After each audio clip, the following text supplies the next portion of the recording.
Hi there, I'm Laura here from iHeart Planners, and as you can see, I really love labels, and I'm going to show you how to make your own labeling system that really works for you.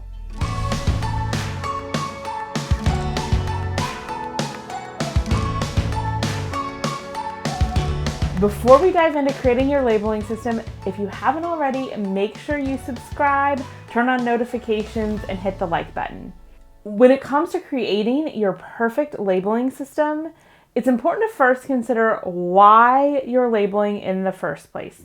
So the first most obvious reason why people would label is so that they can identify what's inside. So for example, on something like these opaque bins behind me, it would be really hard for me to know what's inside without a label. And what if I put it back in a different place and there's a lot of bins, I couldn't remember what went where. So it's just a very practical way to find things. Now, you might have cases as well where the bins are see-through or there's not as many, so it's not 100% necessary that you have a label in order to identify what's inside. But I still think there's a lot of benefit in labeling because I have found that whether I can easily identify what's inside or not, I am way more likely, as are the other members of my household, to put things away when they're labeled. It's just another signal to your brain that this belongs here, and it increases the chances that you'll just automatically put it away. And the last reason, and this is just my personal opinion, is because I think it looks pretty. It just makes it look finished and pretty, and I love that feeling of putting the labels on an organizing project. Now, let's think about how to best label. So there's a lot of different labeling systems and ways to label. The first and simplest way, and this would be totally fine if this is the only way you want to label everything in your house, there's absolutely nothing wrong with that. It's highly functional, and that is to take freezer tape and take just a thin Sharpie type permanent marker and write on it. Then you can stick it wherever you want. I would say the only concern is in some situations, it could come off, but it's pretty safe and it's not very damaging to your surfaces. And you can even, as the name suggests, you can put it in the freezer. So a lot of times I put it on things in my refrigerator and freezer. Doesn't damage anything, doesn't come off. I'll leave a link that it's very affordable. I buy mine on Amazon and you can just label anything. Secondly, I use this sometimes as a temporary label. So, for example, in my cabinet, I just haven't gotten around to making my labels, to getting out my machine and making them. So, as a temporary basis, I just grabbed my roll of freezer tape and quickly jotted what's inside because I wanted to know and be able to keep it straight. And then I'll make my final labels from that. Now, like I said, nothing wrong with just doing that. But if you want to take it a step up and you want it to look a little bit nicer and a little bit more finished, you can use a label maker. There's a lot of different label makers on the market. Some are really fancy, have all sorts of different types of tape. Some even connect to your phone, so you can kind of type it into your phone and print to your label maker or print from your computer. I honestly have just stuck with the most basic label maker. I think I got this Dymo for just about $30 at Target. It's also available on Amazon and it works great. Now I can't connect it to my phone or my computer, but I don't need to. I find it simple to just have one thing to carry around. I just type in the name of my label and I click print and it prints off and then I take it off. The label cartridges are super easy to change out. There's a lot of different color options.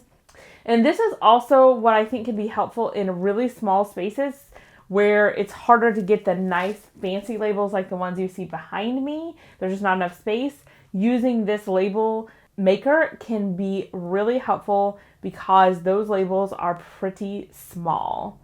And a lot of people stop here. It's neat. You don't have to have your handwriting.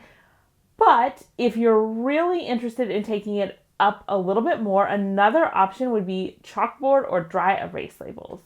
So I like chalkboard labels that are outlined in a fun color, usually white, because it makes them stand out quite a bit. And then I just take a chalk marker, and I highly recommend you do that instead of a regular piece of chalk, because the regular piece of chalk tends to rub off a little bit more and it's messy, but the chalk markers They are not messy at all, and the writing is more vibrant and it doesn't come off as easily. So you actually need to use a damp paper towel to get the chalk ink off. So I love that. And it's also good for things if the contents change frequently, then you can easily change what your label says. So those are beautiful. The one thing to consider, and one of my biggest problems with them, is you have to live with your handwriting or have a friend who has beautiful handwriting come do it.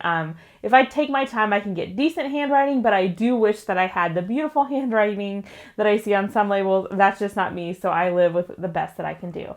Then, what I would say the ultimate in labeling, and if you love organizing and labeling like I do, and you love making things pretty, then I recommend the Silhouette or the CRICUT. I actually have both machines. They both work wonderfully. Most often, since I do have both, the Silhouette is what I use to make all of these labels you see behind me, and several other places in my home I've used this. You can even cut out little pictures to go on, say, kids' toys to help them put away before they can even read, or you can use heat transfer vinyl, and I've seen people on the fabric bins use heat transfer vinyl and actually like put it permanently on the bin. So those are some different ways that you can label and make it look really pretty. And you can be creative. You can use different fonts.